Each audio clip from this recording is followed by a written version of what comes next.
Florida. Should women be armed so they don't get harmed? Well, a South Carolina sheriff thinks so, calling for the citizenry? That's a tough word to say. Why did I use it? Calling for the citizenry to carry more weaponry after a female was attacked in a public park. The lawman, whose name is Chuck Wright, there he is, looks like Chuck Wright would, seen here with his official departmental issued mustache, made the comments while discussing an incident in which a guy choked a woman and tried to rape her before fleeing in her car. The suspect, Walter Lance, had been arrested over 20 times, and the sheriff started his press conference by saying this. Oh, I have to say it. Our form of justice is not making it. Carry a concealed weapon, that'll fix it. And a specific message for women? I want them to go get their concealed weapons permit. I want these people to stop forever doing this. I am tired of looking at these victims. Wright tells FoxNews.com that there's nothing political about what he said, saying, we're not trying to raise up a militia here. We're sending a message to the bad guys that we're tired of it. So how should the attempted rapist be punished? Perhaps a date with Snappy. 思い出したくもありませんが、さあこの丸スイカですね。いってみましょう。いきますよ。ワン、ツー、スリー。おお。That scares me. I'm frightened. That would take care of the problem. It would, definitely. Graham, common sense from the sheriff?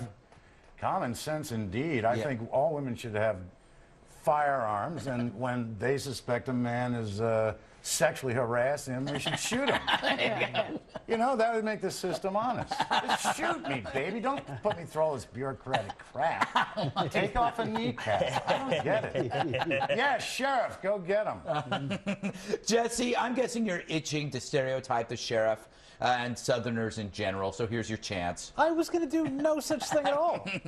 I was merely going to point out that if you watch that press conference, he actually was suggesting he pulled up a fanny pack, and he was like, carry around a concealed weapon in one of these. Like, that was, it was like, not only should women go get a concealed permit, they should also get a fanny pack to keep it in. Which is phenomenal advice for all women in 1983. Do you know they can keep mace in their shoulder pads and perhaps taser in their teased mole hair bangs? You know that I have a very good friend of mine who's on this show frequently who carries his gun in a fanny pack. Apparently, it's better than a holster because it doesn't alarm people, and you can just have it right here and you just pull it out and shoot somebody. He says it's the best way to carry a gun.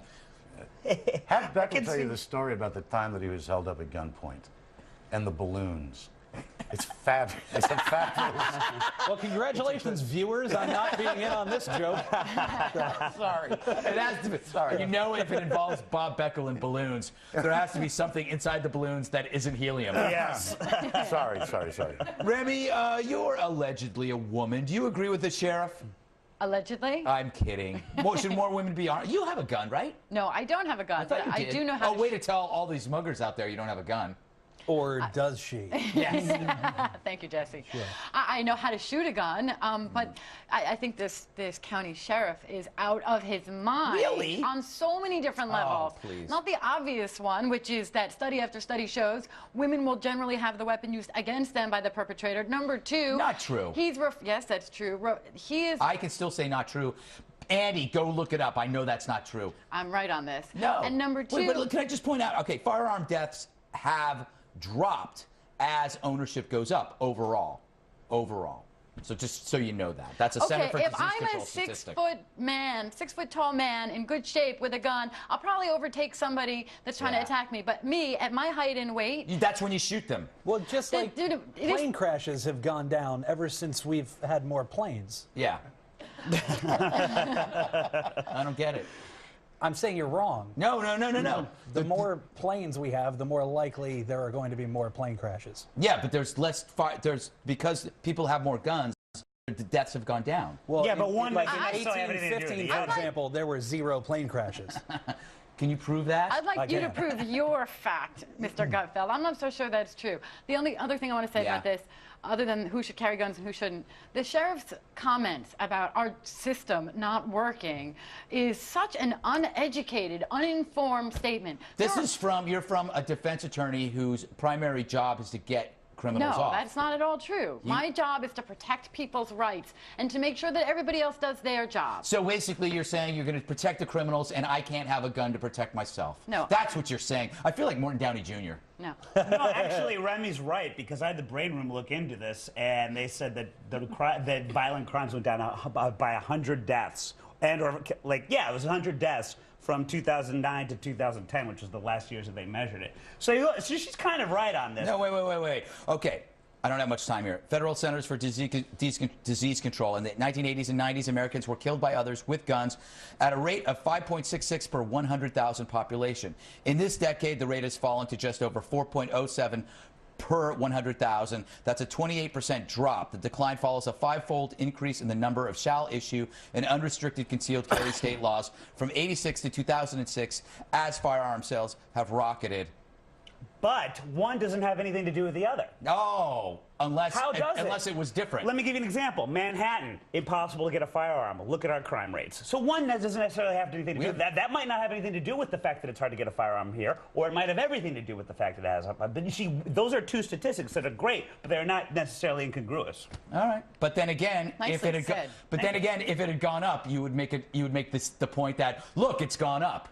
You would say, since they've had more guns, it's gone up. But since it's gone down, you're saying, it has nothing to do with it. No, we're See my point? You're saying if the rate went up, you'd go, since we've had more available guns, these murders have gone up. I'm fine. I'm fine. You guys are following me. I'm fine with women being able to carry handguns as long as it's relatively difficult to do as getting a license for a car. If you know how to use it, you certainly have a thing. I would prefer you didn't have a criminal record. And I will say this, give credit where credit is due. This idea was originally done in Police Academy 7 in 1987. Police Academy 7, Citizens on Patrol. Those lovable goofs gave people like Bobcat Goldthwait a gun because they couldn't do it themselves. All right. So give credit. That's a great point. I got to move on. Do you have a comment on the show? Email us. It's redeyefoxnews.com. Oh, I have a minute left. Why didn't you tell me that? All right. To leave a voicemail on my direct line, here I am rushing. Todd, we have to have a discussion because you're really falling apart. 212-462-5050. Todd's the guy who speaks in my ear.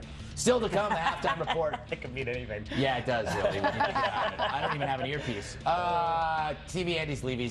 Who cares? He's coming up. Jerk. Tonight's halftime report is sponsored by Harvesting, the act or process of gathering a crop, often by means of heavy machinery. Thanks, Harvesting.